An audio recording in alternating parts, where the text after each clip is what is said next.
شادی کا پہلا دن تھا۔ آسماں زیورات اٹھائے گھر سے نکل آئی تھی۔ نہ جانے وہ کیوں اس شادی سے خوش نہیں تھی۔ زیورات اٹھا کر وہ ایک ویران جگہ پر آ چکی تھی۔ چہرے پر گھبراہٹ تھی، ہاتھ میں موبائل تھا اور جلدی سے وہ کسی کو فون لگاتی ہے اور کہتی ہے جلدی آ جاؤ، میں زیورات لے کر آ چکی ہوں۔ ایسا نہ ہو کہ بارات والے مجھے ڈھونڈ لیں، میرے گھر میں کسی کو پتہ نہیں کہ میں بھاگ چکی ہوں۔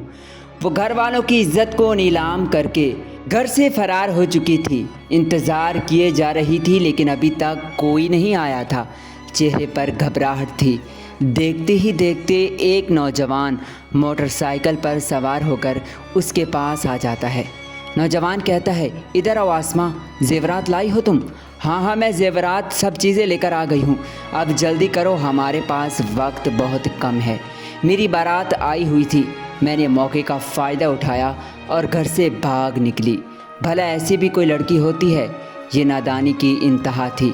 وہ لے کر اسے کھیتوں کی طرف چلا گیا۔ دیکھتے ہی دیکھتے راستے میں موٹر سائیکل خراب ہو چکی تھی۔ دونوں پریشان تھے، خصوصاً لڑکی جو ڈری ہوئی تھی کہ کہیں اسے کوئی تلاش ہی نہ کر لے۔ گھر والوں کو جب معلوم ہوگا تو وہ یقیناً اسے ڈھونڈنے کے لیے یہاں آئیں گے۔ خدا کے لیے جلدی کرو، اب کیا ہوگا؟ نوجوان کہنے لگا موٹر سائیکل اب نہیں چل سکتی، ہمیں رات اسی جنگل میں گزارنی ہوگی۔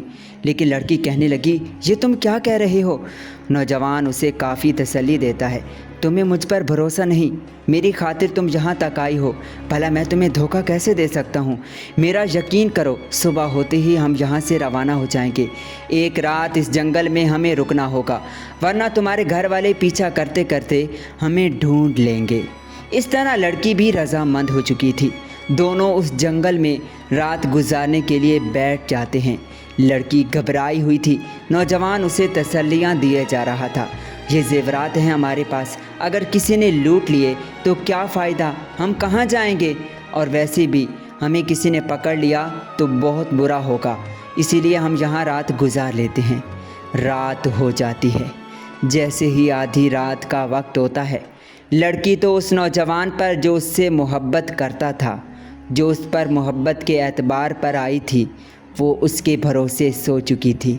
دل میں کوئی خوف نہیں تھا کہ میرا محافظ میرے اوپر ہے۔ ابھی تک دونوں کا نکاح نہیں ہوا تھا۔ نوجوان آدھی رات کو اٹھتا ہے، جیب سے ایک رومال نکالتا ہے، نہ جانے جس کے اوپر نیند کی دوائی تھی۔ وہ جلدی سے نشے والا رومال اسے سنگھا کر وہ بے ہوش ہو جاتی ہے اور وہ سونے والی تھیلی پاس سائڈ پر رکھ دیتا ہے اور نہ جانے کیا کرنے لگا تھا۔ یہ منظر دیکھ کر اس رات کی تاریکی میں خوف کے اجالے ابھر آئے۔ وہ اس کے ساتھ زیادتی کرتا ہے، ہوس کا نشانہ بناتا ہے۔ جب وہ اپنی ہوس پوری کر لیتا ہے تو جلدی سے موقع کا فائدہ اٹھاتا ہے کہ وہ لڑکی تو بے ہوش ہے۔ وہ سونا اٹھاتا ہے اور وہاں سے بھاگ نکلتا ہے۔ اسے دھوکہ دے کر وہاں سے چلا گیا تھا وہ لڑکی جس نے نادانی کی انتہا کر دی۔ شادی کے دن ہی ماں باپ کی عزت کو روند ڈالا۔ بارات واپس چلی گئی لیکن وہ بھاگ کر اپنے عاشق کے ساتھ آ چکی تھی۔ کرنے تو زندگی کا آغاز آئی تھی لیکن یہ پتہ نہیں تھا کہ وہ اپنی بربادی کا آغاز کر رہی ہے۔ جب اسے معلوم ہوا کہ اس نے سب کچھ گنوا دیا، اپنی عزت، اپنے زیورات، حتیٰ کہ ماں باپ کی محبت بھی، کیا ہو سکتا تھا؟ وہ اپنی زندگی کو اپنے ہی ہاتھوں سے تباہ کر بیٹھی تھی۔ یہی ہوتا ہے ایسی نادان لڑکیوں کا انجام، جو محبتوں کے جال میں پھنس جاتی ہیں، پھر وہ کہیں کی نہیں رہتی، نہ ہی وہ اپنے گھر والوں کی رہتی ہیں اور نہ ہی اس دنیا میں چلنے کے قابل رہتی ہیں۔